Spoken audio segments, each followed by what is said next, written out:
갑자기 뭐 생각하고 있었겠죠. 이쁜 섹시 만나서 행복한 행복하게 사는 것이다.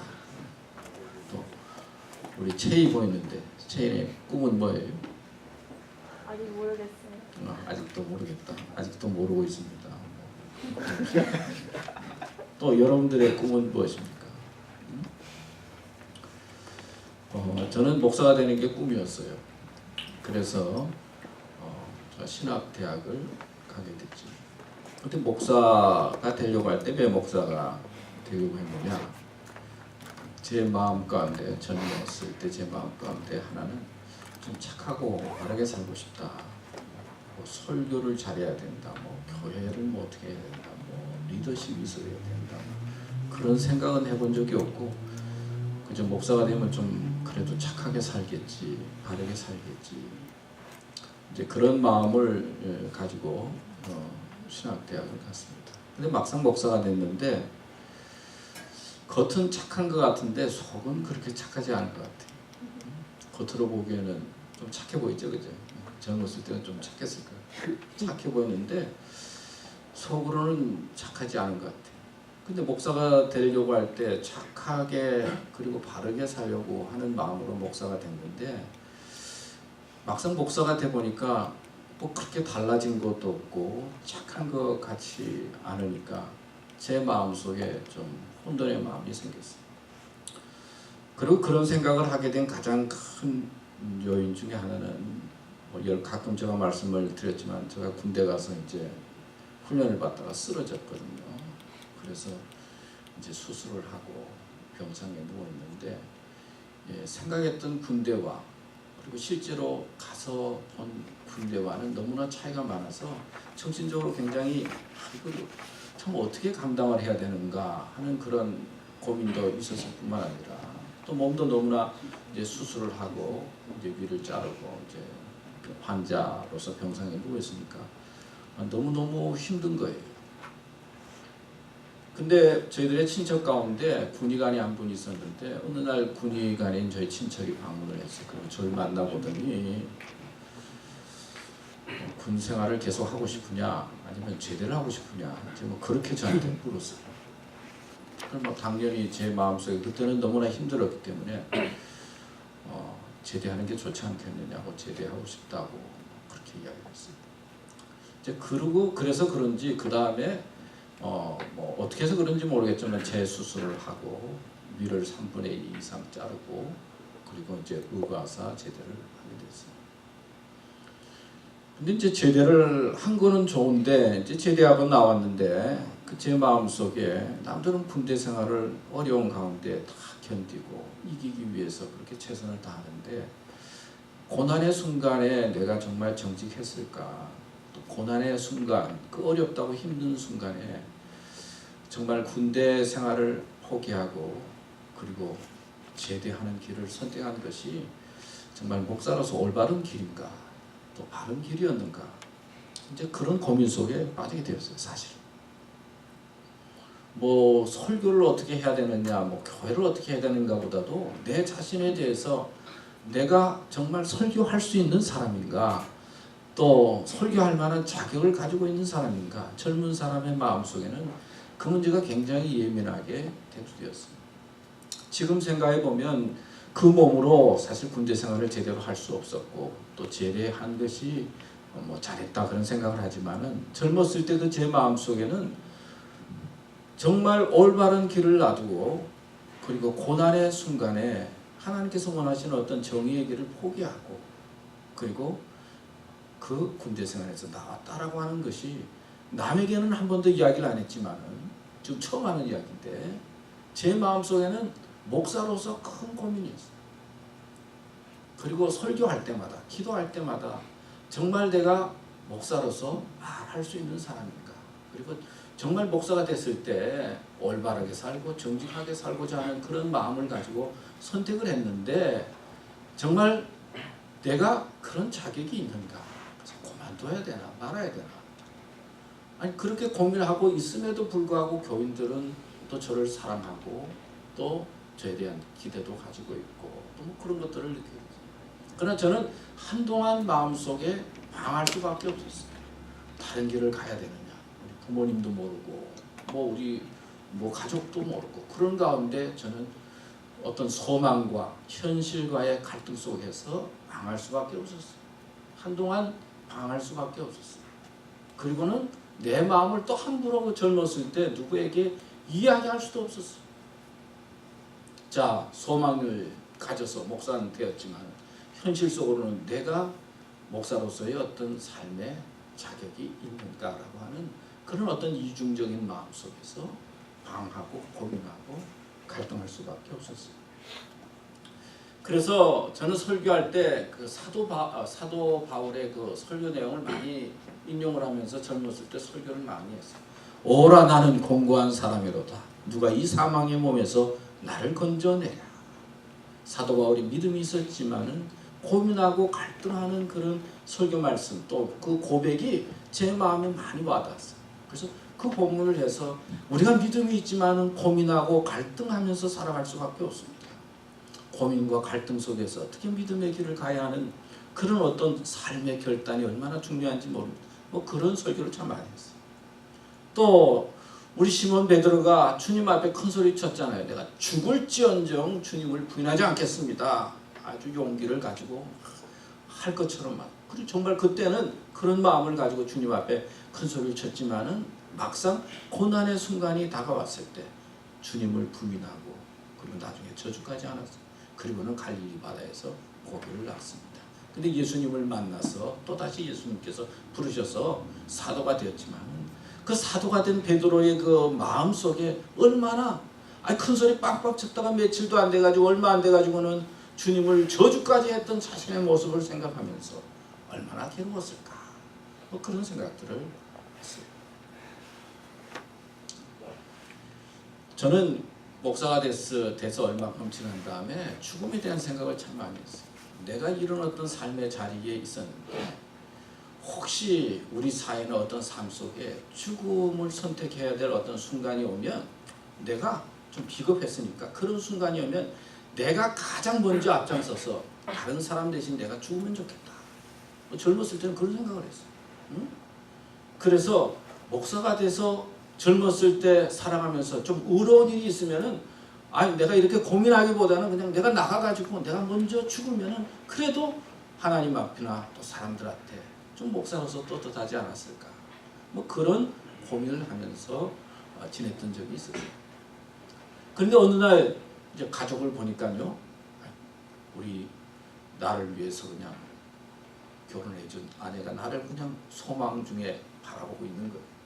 또 아들, 딸도 언제나 나를 기다리고 그리고 아빠에 대한 소망으로 바라보고 있습니다. 나를 바라보고 소망을 가지고 있는 사람들이 있구나, 가족이 있구나 하는 것들이 제 마음에 또 부딪혔어요.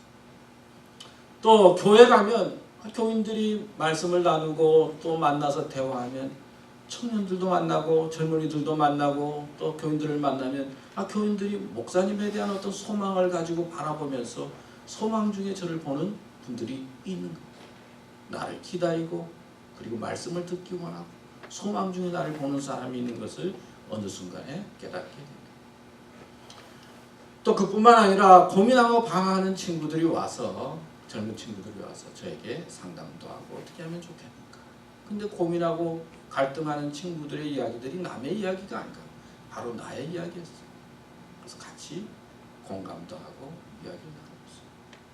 우리 참회의 기도를 하는데 그때 참회 기도할 때마다 제 마음속에 이런 기도를 드리는 거예요. 참회 기도에서 한 번만에 끝나면 좋은데 내 마음속에 주일날마다 그런 어떤 고민과 안타까움이 젊었을 때는 예민하니까 자꾸 떠오르니까 매주마다 이 갈등과 고민의 문제를 하나님 앞에 아뢰는 거예요. 그래서 참회 받았다라고 하는 확신과 그리고 용서받았다는 그런 어떤 찝찝한 말, 용서받았는지 안 받았는지 그러면서 젊은 시절에 목회자로서의 어떤 삶을 살았던 점이 있어요. 근데 오늘 말씀에 보면요, 의인을 위하여 죽는 자가 쉽지 않고 선인을 위하여 용감히 죽는 자가 복 있거니와 우리가 아직 죄인 되었을 때 그리스도께서 우리를 위하여 죽으심으로 하나님께서 우리에 대한 자기의 사랑을 확증하셨느니라. 우리 로마서 5장 8절 말씀이 이 말씀이 있어요. 또 5장 1절 말씀에 보면 그러므로 우리가 믿음으로 의롭다 하심을 받았으니 우리 주 예수 그리스도로 말미암아 하나님과 화평을 누리자. 하나님과 화평을 누리는 것. 또 예수님께서 선한 사람 그리고 의로운 사람을 위해서 죽은 것이 아니라 악한 사람을 위해서 죽으심으로 말미암아 하나님께서 우리에 대한 자기의 사랑을 확증하셨다. 그렇게 말씀하셨죠. 그 어느 순간 소망 중에 나를 바라보는 사람 뿐만 아니라 하나님께서 소망 중에 나를 바라보고 그리고 기다리고 그리고 무언가 맡기려고 하는 하나님의 뜻을 깨달으면서 어느 순간 기도하는 중에 자유함을 얻게 된 것이죠. 그리고 자유함을 얻으면서 언제나 겸손할 수밖에 없었고 또 자격 없는 저를 목회자의 길로 가도록 인도해 주신 하나님께 찬양하며 영광을 돌릴 수밖에 없었던 것입니다. 여러분의 삶은 어떻습니까? 여러분은 스스로 자신을 어떻게 생각하고 계세요? 여러분 무엇 때문에 고민하고 갈등하고 헤매고 있습니까? 정말 무엇이 문제일까요? 우리가 잘 아는 이런 이야기가 있어요. 요단 계곡에 세 그루의 나무가 있었어요. 세 그루의 나무가 아주 소망도 있었고 꿈이 풍부했어요. 한 나무는 생각하기를 나는 대성전의 강단이 되어가지고 강대상이 되어서 사람들에게 경건을 가르치는 경건의 모습을 보여주는 그런 강대상이 되어야지. 또 한 나무는 생각합니다. 나는 웅장한 배가 되어서 배를 만드는 목재가 되어가지고 지중해를 누비면서 다니는 그런 데 쓰임받는 나무가 될 거야.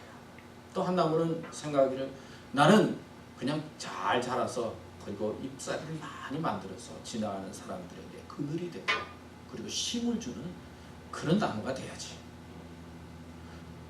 그렇게 꿈을 가지고 있는데 어느 날 도끼를 진 도끼꾼이 와가지고는 나무를 다 했어.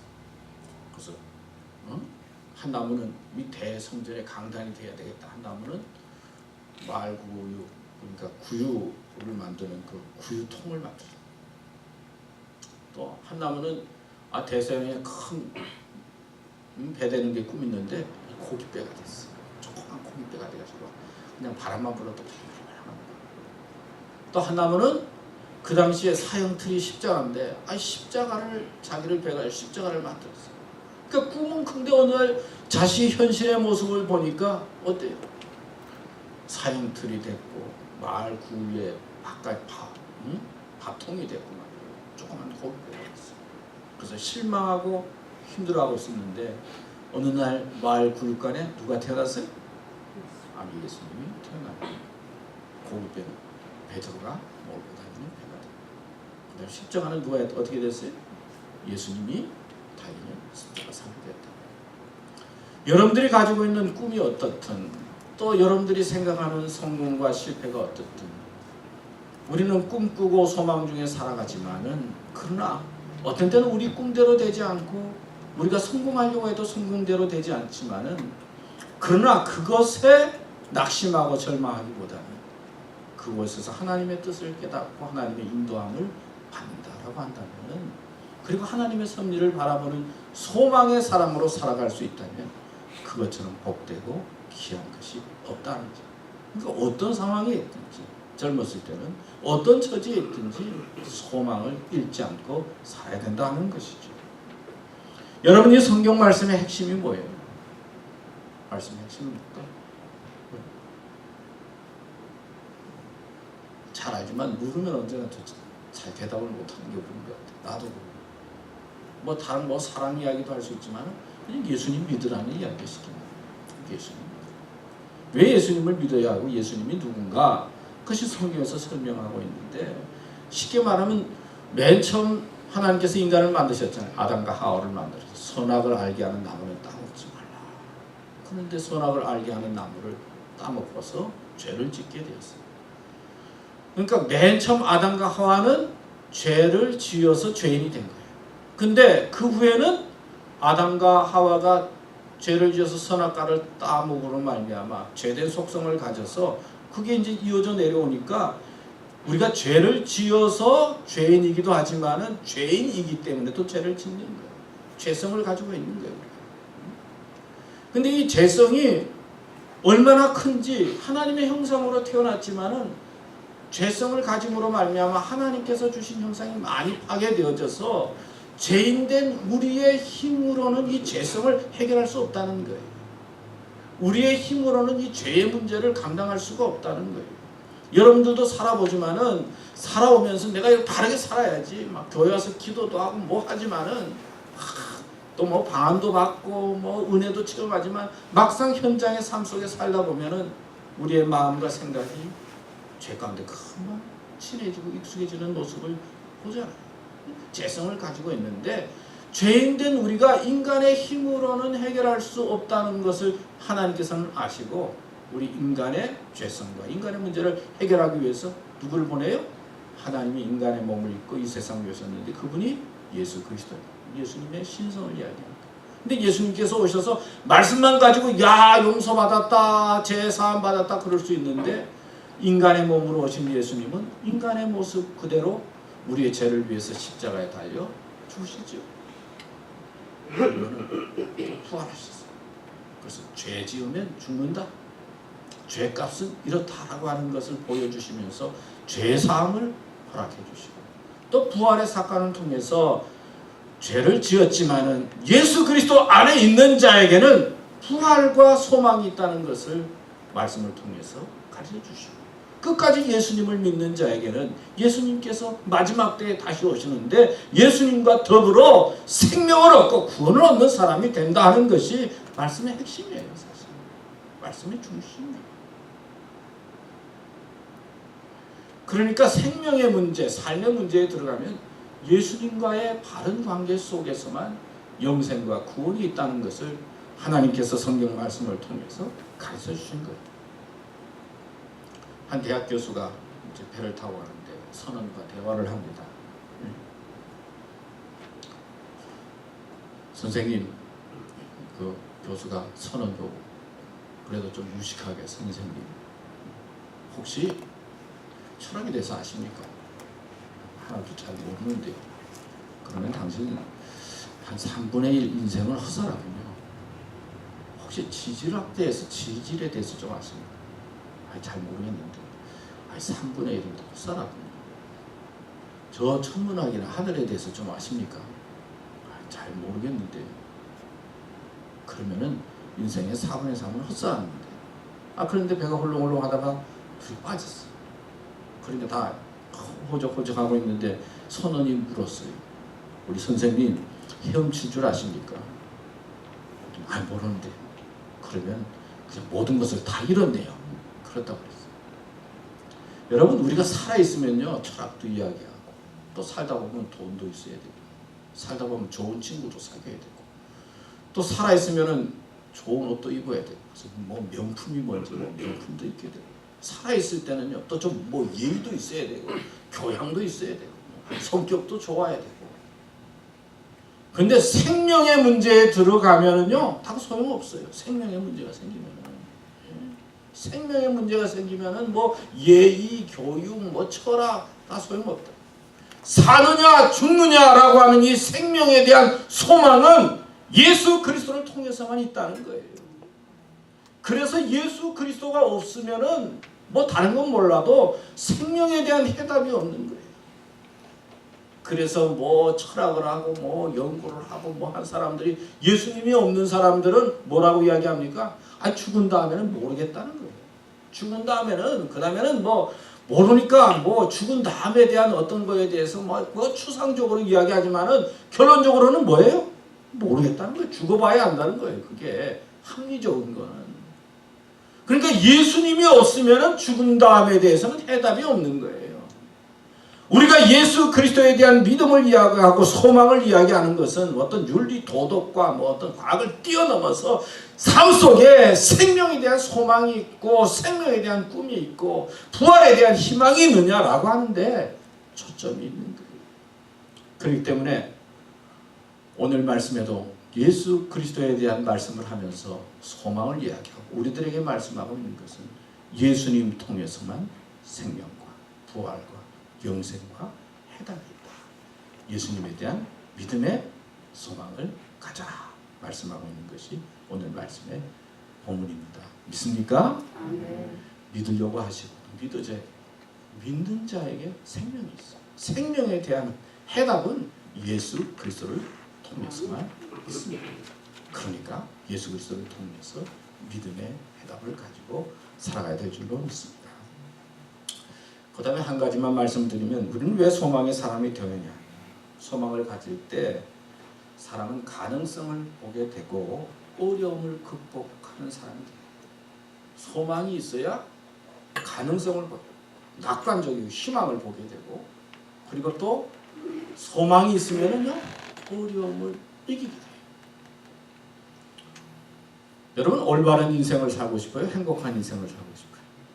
네? 우리 경준이 지난주 못 봤는데 오늘 오면서 우리 경준이 이야기하면 경준이가 어디 갔나 그러면서 우리 집사람하고 이야기하면서 네? 올바로 살고 싶고 행복하게 살고 싶고 둘 다 갖고 싶습니다. 아 그래. 사람들은 올바른 것도 갖고 싶고 행복한 것도 갖고 싶고 둘 다가 가진 게 좀 올바르게 살면서 행복할 수 있어요. 근데 어떤 때 우리는 올바른 것을 위해서 행복을 포기하려고 할 때가 있어요. 또 행복한 것을 위해서 올바른 것을 포기하려고 있어요. 제임스 스토케일이라고 하는 사람이 있었는데 이 사람은 해군 제독이었는데 베트남 전쟁 때 포로로 잡힌 사람 가운데 제일 높은 사람이었어요. 그 사람이 한 7년 반 동안 포로 생활을 마치고 돌아왔는데 돌아온 다음에 그 사람은 영웅이 되었죠. 근데 영웅이 되었는데 정말 모진 고문과 어려움 속에서 잘 견디고 돌아왔는데 돌아와서 이런 말을 했어요. 그 포로 생활과 그 죽음의 고통 속에서 자기가 이렇게 이길 수 있었던 것은 반드시 풀려나리라라고 하는 희망을 잊지 않고 동시에 과학한 현실을 직시하는 능력을 가졌다. 또 가져야 한다. 그러면서 포로로 있는 부하들에게 이것을 강조하고 가르쳐서 많은 포로들이 희망을 갖고 이제 풀려났다는 거예요. 그러니까 반드시 나는 풀려날 것이라는 희망은 갖지만 그 다음에 가혹한 현실을 직시할 수 있어야 됩니다. 그러니까 희망만 가지고 막연하게 뭐 잘 될 것이다 그게 아니라 가혹하게 현실의 중요한 것들을 바라볼 수 있는 눈을 가지고 그리고 그 속에서 희망을 또 봐야 된다는 그런 이야기를 했어요. 지난번에도 우리 김 목사님께서 설교할 때 말씀하실 것 같은데 헬렌 켈러는 세상에서 가장 불쌍한 사람은 볼 수는 있으되 비전이 없는 사람이다. 그런 희망의 사람이 되고 비전을 가진 사람이 됩니다. 우리가 찰스 다윈은 잘 알잖아요. 다윈은 어떤 사람이에요? 종의 기원이라고 하는 진화론 책을 쓴 사람이죠. 그래서 어떤 면에서 기독교하고 좀 이렇게 상반된 견해를 가지고 있는 그 학문을 한 사람인데, 근데 제가 언뜻 그 글을 읽은 가운데 이 종의 기원을 쓴 다윈의 부인이 독실한 기독교 신자였다고. 그래서 다윈이 글을 쓰면서 독실한 기독교 신자인 부인하고 논쟁을 하면서 어떻게 하면 이 논쟁 속에서 어떤 신앙을 뛰어넘는 그 가설을 만들 수 있을까? 쉽게 쓸 수도 있지만은 어떤 종교적인 문제를 뛰어넘는 어떤 글을 쓰기 위해서 그렇게 노력한 건가? 하여튼 불의의 명작을 남길 수 있었다는 거예요. 그러니까 현실적으로 가장 반대되는 부인이 논리적으로 막 반박할 때마다 어떻게 하면 이거를 잘 설명할까 하는 그런 관계 속에서 위대한 책을 만들었다. 그런 이야기예요. 성경에 보면 아브라함은 75세 때 순례길을 떠났어요. 모세는 80세 때 부름을 받아서 120세 때 자기 민족을 약속의 땅으로 보냈죠. 갈렙은 85세 때 공격 부대의 지휘관이 되었어요. 욥은 노년에 새로운 가정을 얻었어요. 우리는 나이 때문에 환경 때문에 성경은 우리에게 가르쳐주는 것은 나이 때문에 환경 때문에 도망치는 사람이 되지 말고 어떤 처지에 있든지 하나님께서 주신 가능성과 희망을 믿고 현실의 어려움을 이겨나가라 라고 하는 메시지를 주고 있는 거예요. 저 오늘 말씀을 좀 딱딱하게 한 것 같은데, 근데 중환자가 이제 다 죽어가는 처지에 이제 병상에 누워 있어. 근데 누워 있는데 의사가 이제 들어오더니, 권위 있는 의사가 들어오든지 가족들하고 이제 다 있는 가운데서 이런 말을 했어요. 이 환자는 오늘 밤이 고비입니다. 뭐 그런 말 많이 하잖아요. 오늘 밤이 고비입니다. 오늘 밤만 지나면은 희망이 있지만은 오늘 밤에 넘기지 못하면 희망이 없습니다. 근데 이 환자들도 그렇고 사람들이 제일 늦게까지 살아있는 게 뭐예요? 청각이라고 그러잖아요. 그러니까 이 누워있는 데 가가지고 함부로 이렇게 어르신들 누워있는 데가 함부로 말하면 안 돼요. 의식이 없다고 막 말하면 안 돼요. 다 듣는 거예요. 근데 이 중환자가 힘은 없지만은 청각이 살아있으니까 그 환자가 의사 선생님, 권위 있는 의사 선생님이 그 말 하는 걸 이제 들은 거예요. 야, 오늘 밤이 고비구나. 그래도 내가 살아야지. 응? 들으니까 오늘 밤이 고비나니까 오늘 밤은 내가 살아야지. 그래서 그냥 그 꼼짝할 수 없는 그 참 힘든 그 상황 속에서 이 중환자가 혼자서 호흡 훈련도 하고 밤에 운동도 나름대로 운동도 하고 내가 이 밤만 지나면은 살 수 있다라고 하는 큰 희망을 가지고 살아계서 못 살았어. 그래서 노력하고 그리고 소망 중에 그런 가운데 하룻밤 그 결과 몸이 좋아지면서 살았다는 그런 이야기가 있어요. 우리의 삶 속에 어려움이 있고 고난이 있다 하더라도 하나님을 가까이 하고 하나님의 말씀이 내 마음에 들려지기 시작하면 희망이 있어요. 소망이 있어요. 오늘 말씀에도 보면 우리가 환난 중에도 즐거워하나니 그랬어요. 아니 환난 중에 어떻게 즐거워요? 그래도 마음으로 하나님 앞에 즐거워하는 거예요. 그 다음에 환난은 인내를, 인내는 연나를, 연단은 소망을 이루는 줄 압니다. 참고 어려움을 이겨나가면, 견뎌나가면 하나님께서 소망 중에 우리의 꿈을 이루어 주신다는 말씀이에요. 우리 젊은 친구들은 절대로 포기하지 말아야 돼요. 자포자기하지 말아야 돼요. 절대로 낙심과 방황의 자리에 계속 머물러 있으면 안 돼요. 우리 집사람이 가끔 이야기를 하는 것 중에 하나가 하여튼 회복을 빨리 하는 게 좋다 그런 이야기죠. 무슨 일이 있으면 그 속에 너무 오래 빠져 있지 말고 빨리빨리 회복하라는 거예요. 회복해 해서 그냥 괜히 내가 고민 많은 사람처럼 말이에요. 무슨 염려를 다 끌어안고 세상에 그런 사람처럼 그러지 말고 문제가 있으면은 빨리빨리 그 문제를 그냥 처리하고 새로운 소망을 가지고 살아가고 인내해야 된다 하는 말씀을 하고 있어요. 저는 지난 주간에 아주 재밌는 책을 읽었어요. 책을 읽으면서 야 너무 좋다. 내가 하여튼 돈 투자한 것 이상으로 정말 너무나 좋다. 그러면서 책을 읽었는데 너무 기분이 좋았어요. 그 책 제목이 다행히 잘 생각이 안 나는데 제목이 뭐냐면 이 모든 것을 처음부터 알았더라면 그런 책. 모든 것을 좀 미리 알았더라면 그런 책. 근데 코넬 대학 교수가 이제 쓴 책을 한국말로 번역한 건데 이제 그분이 보니까 옛날에는 한 100년 전만 해도 무슨 어려운 일이 생기고 힘든 일이 생기면 누구한테 갔어요? 노인들한테 가서 노인들한테 지혜를 구했잖아요. 응? 요즘은 뭐 인터넷 보고 뭐 핸드폰 보고 뭐 찾아서 거기에서 지혜를 구하고 노인들은 자꾸 뒤쪽으로 갔잖아요. 근데 뭐 한 5, 60년 전만 해도 하여튼 무슨 문제가 생기면 인생을 오래 산 노인들이나 어른들한테 가서 이런 문제가 있습니까? 어떻게 하면 좋겠습니까? 그렇게 질문을 구했잖아요. 그래서 이분이 노인들을 한 700여 명을 이제 인터뷰를 하고 그리고 세상의 중요한 문제들 남녀가 어떻게 만나서 결혼할 사람을 어떻게 알 수 있습니까? 어떻게 하면 결혼을 잘할 수 있고 그리고 갈등이 생겼을 때 어떻게 해결하고 마음이 절제되지 못할 때 어떻게 절제를 했고 그리고 인생의 삶 속에서 중요한 게 무엇입니까? 중요한 질문들을 하여튼 오래된 노인들만 찾아다니면서 질문을 한 거예요. 인생에 대한 가장 중요한 그 물음들을 그러면서 그 노인들의 이야기하는 것들을 하여튼 다 이제 자료를 먹고 촬영을 해가지고 그 중에서 엑기스를 모아서 어떻게 사람을 만나야 되고 결혼 생활을 어떻게 해야 되고 갈등이 생겼을 때 어떻게 하고 또 지혜스럽게 남녀를 만나려면 어떻게 해야 되고 또 결혼하지 말아야 될 사람은 어떤 사람이고 결혼하지 말아야 될 사람은 어떤 사람인가? 응?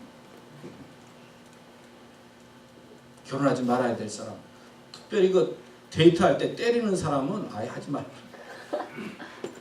폭력이 있으면은 사람이 변하는 것 같지만 변하지 않는데. 응? 그러니까 결혼해도 마음은 좋지만 이런 사람은 안 하는 거죠. 그 다음에 또 하나는 그냥 생각지 않는 데서 화를 벌컥벌컥 내고 화를 잘 내는 사람. 응? 감정을 조절하지 못하는 사람. 이런 사람도 만나면 고생한다는 거예요. 감정 조절. 그 다음에 또 술을 절제하지 못하는 사람. 노인들 이야기예요. 술을 먹는데 어느 정도 먹고는 괜찮아야 되는데 술을 먹으면 그 다음에 절제하지 못해서 여기 쓰러지고 저기 쓰러지고 그런 사람은 안 사는 게 좋다 이거예요. 아무리 마음이 좀 가도 말이에요. 술을 절제하지 못해. 또 이 사람은 많은 사람들이 친구들이 있는 것 같은데 친구들이 다 싫어하는 사람. 응? 친구는 있는데 친구들이 싫어하는 사람. 이런 사람은 마음은 좋지만 안 만나는 게 좋다. 결혼 생활에 가정 생활에 힘들게 할 수밖에 없겠다. 뭐 그런 이야기들이 좀 또 뭐 어떤 사람을 만나야 되느냐 뭐 그런 이야기 중에 이 사람을 만나서 가정을 이루면 정말 부모로서 살아가는데 어떤가 이 남자가 이 여자가 어머니가 됐을 때 아버지가 됐을 때 부모로서의 어떤 자격이 어떤가를 생각을 하고 그리고 어떻게 재정을 제대로 관리할 수 있는 사람인가. 그래서 손익계산서를 잘 마음은 가고 사랑의 마음은 있는데 그 다음에는 손익계산서를 분명히 써보라는 거예요. 해가지고 어떻게 알 수가 없지만 자기하고 맞는 부분이 맞는 사람을 선택하면 그래도 인생이 수월하지만은 손익계산서를 해가지고 도저히 뭐 안 맞는데도 그냥 좋다고 하면 뭐 좋은 거 할 수 없지만 그 다음부터는 고생문이 혼하다니 뭐 그런 이야기. 노인들의 이야기들 이런 이야기들을 그냥 기록하면서 적었는데 정말 아는 것 같지만 참 마음에 와닿았어요. 그래서 내가 이제 금요일마다 우리 대학생들 모였을 때 한 챕터씩 내가 성경 공부를 만들어서 한번 그 인생의 중요한 문제들이 우리 노인들을 통해서 얻은 지혜에 대한 얘기를 좀 나누면 좋겠다. 그러면서 이제 이번 주간에 제가 무슨 이야기를 하셨다가 이런 이야기가 왔는데 사실은 우리의 삶 속에 사랑하는 사람을 만나서 가정을 이룬다라고 하는 것이 얼마나 큰 소망입니까? 그러나 현실은 얼마나 힘들고 어려워. 현실에 어려움이 있고 힘들다 하더라도 성경은 우리들에게 소망을 잃지 말고 소망의 사람이 되라고 말씀하고 있어요.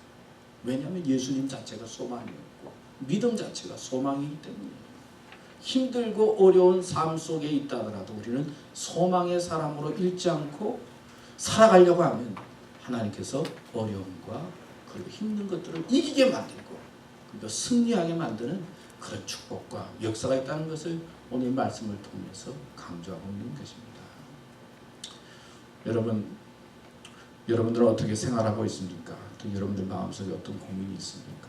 저도 마음의 고민을 여러분들에게 처음 이야기하면서 말씀을 시작했는데 우리가 고민 속에 계속 머물러 있고 갈등하면 그럴 수밖에 없어요. 그러나 하나님은 어떤 처지든지 기도하면 용서해 주시고 소망의 사람으로 우리를 부르십니다. 모든 것 하나님께 맡기고 예수님 발견하고 믿음으로 그리고 삶 속에서 언제나 꿈과 희망을 가지고 아름다운 인생을 살아가는 삶이 되시기를 축복합니다. 기도하겠습니다.